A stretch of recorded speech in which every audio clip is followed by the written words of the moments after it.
ইব্রাহিম আলাইহিস সালাতু ওয়াস সালাম মূর্তিতে ধমক দিতেছে, কথা কইতে কয়, কথা কাছে কথা খাবি না কথা বলবে,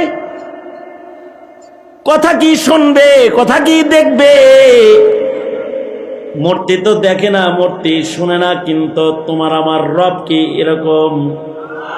তোমার আমার রব গুলো বাসীর, তিনি সব দেখেন, তিনি সামিআ, তিনি সব শুনেন।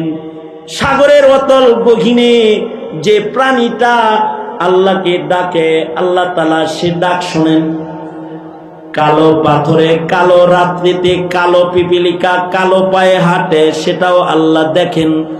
পায়ের আওয়াজ আল্লাহ পাকের কান পর্যন্ত পৌঁছায় যায়। আল্লাহু আকবার, জোরে বলেন। ইব্রাহিম আলাইহিস সালাম বলে, এই তোরা তো মূর্তি, তোরা তো ছোট, আমি তো ওর চাইতে বড়। আনা আকবারু মিনকুম, আমি তো ওর চাইতে বড়। আর আমগর চাইতে বড় আর একজন আছে, তিনি হলো আল্লাহু আকবার। ইব্রাহিম আলাইহিস সালাম কয় আল্লাহু আকবার।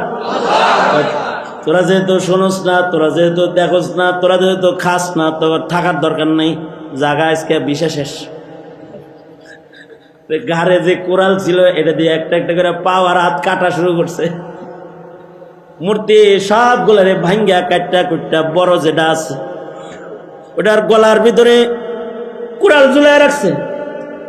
বিকাল বেলায় বাপে কয়, কিরে ইব্রাহিম এগুলো কে করলো? তারপর বড়টাই করছে। তার মানে আমিও করছি, তুই বড় আমি করছি।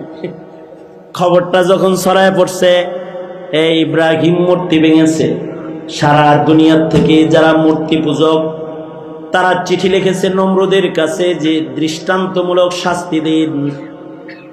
আল্লাহর খলিলকে দৃষ্টান্তমূলক শাস্তি দেওয়ার জন্য বিশাল বড় অগ্নিকূপ জ্বালাইছে নমরুদ, যে আগুনের কুণ্ডলের ভিতরে ইব্রাহিমকে ফেলবে। ইব্রাহিম আলাইহিস সালাতু ওয়াস সালাম আগুনের ভিতরে পড়তে রাজি, কিন্তু আল্লাহ ছাড়তে রাজি না। সারা দুনিয়া যখন কুফুরের গোলাম, ইব্রাহিম একাই তখন আল্লাহর গোলাম। কারণ ইব্রাহিমের নামই তো দয়াল দাস, মানে আল্লাহর গোলাম ইব্রাহিম। সারা দুনিয়া আল্লাহ বিরোধী, ইব্রাহিম তখন আল্লাহর পক্ষে। ইব্রাহিম কয়, ইন্নী ওয়াজ্জাহতু ওয়াজহিয়া লিল্লাযী ফাতারাস সামাওয়াতি ওয়াল আরদা হানিফাও ওয়া মা আনা মিনাল মুশরিকিন। আগুনে ফেলতে পারো, আমি আল্লাহর দিকে চেহারা ফিরাইছি, আল্লাহ ছাড়া আর কাউকে আমি রব মানি না। তাহলে আগুনে ফেলবো? হ্যাঁ, আগুনের মালিকও আমার মাওলা, ফেলতে পারো। ইব্রাহিম আলাইহিস সালাম দেখে চরক গাছের রশি ধরে ধরে হের বাপ মায়েও টানতেছে। আল্লাহ তাআলা ইব্রাহিমের ঈমান দেখে খুশি হয়ে গেলেন। কি একটা আজব ঘটনা ঘটলো যে ইব্রাহিমকে আগুনে ফেলা হইল, আর আগুনকে মাওলায় বলল, ইয়া নারু কুনি বারদাও ওয়া সালামান আলা ইব্রাহিম। এই আগুন আমার ইব্রাহিমের জন্য শান্তিদায়ক ঠান্ডা হয়ে যা। আল্লাহু আকবার। এবার একটা ঘটনা, সেটা হলো 40, কোন রায়াত বলে 40 দিন, কোন রায়াত বলে আরো বেশি। আগুনের ভেতর থেকে একটা মানুষ, তার জামা পরে নাই, তার শরীরের গায়ের পশম পরে নাই, সে যদি আগুন থেকে জ্যান্ত সুস্থ অবস্থায় বাইরে আসে, বলেন তো কার না ডর লাগবে? বেবলার মতো চাই হারিয়েছে। নমরুদের তো পাতলা পায়খানা বেরিয়ে গেছে।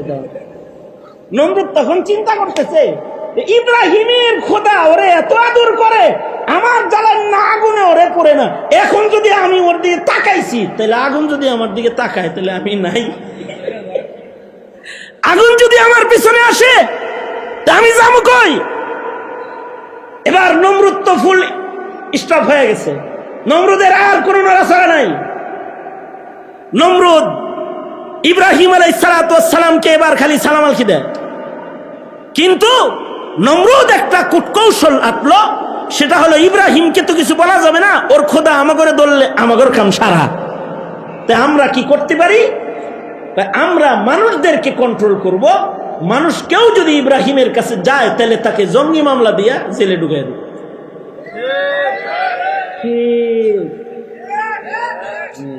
এই কৌশল এটা পূর্বের যুগের সেই নমরুদের আমল থেকে শুরু হয়েছে। বর্তমান যুগেও কেউ যদি দাড়ি রাখে, কেউ যদি টুপি পরে, কেউ যদি পাঞ্জাবি গায়ে দেয়, তাকে সাজানো কায়দায় জঙ্গি বানায় তাকে জেলখানায় পাঠানোর চক্রান্ত করা হয়।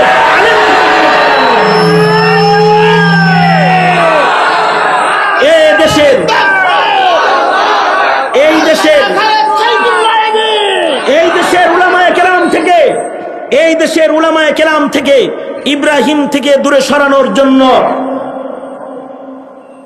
সুন্দর একটা মাইক আনসারে মামুন, এই দেশে নমরুদ থেকে দূরে সরানোর জন্য যেমন, ইব্রাহিম থেকে দূরে সরানোর জন্য যেমন নমরুদ কূটকৌশল করেছে,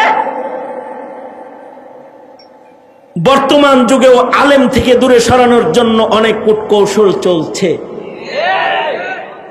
যাই ওগুলো বলা আমার উদ্দেশ্য না। আমার উদ্দেশ্য যেই কথা বলাটা, এইগুলা বলা উদ্দেশ্য না আমার। আমার উদ্দেশ্য যেই কথা বলা, দেখেন নমরুদও ভয় পেয়ে গেছে। কিসের কারণে? ইব্রাহিমের ঈমানের কারণে। কিসের কারণে? জোরে বলেন, আরো জোরে বলেন। বর্তমান যুগেও যারা দিন পছন্দ করে না, ইসলাম পছন্দ করে না, তারা ইমানদারদেরকে ভয় পায়। যেই কারণে নমরুদ ইব্রাহিমকে ভয় পায়, তো ঠিক সেই কারণে জালেমরা আলেমদেরকে ভয় পায়। একই কারণ, আর কোনো কারণ নাই।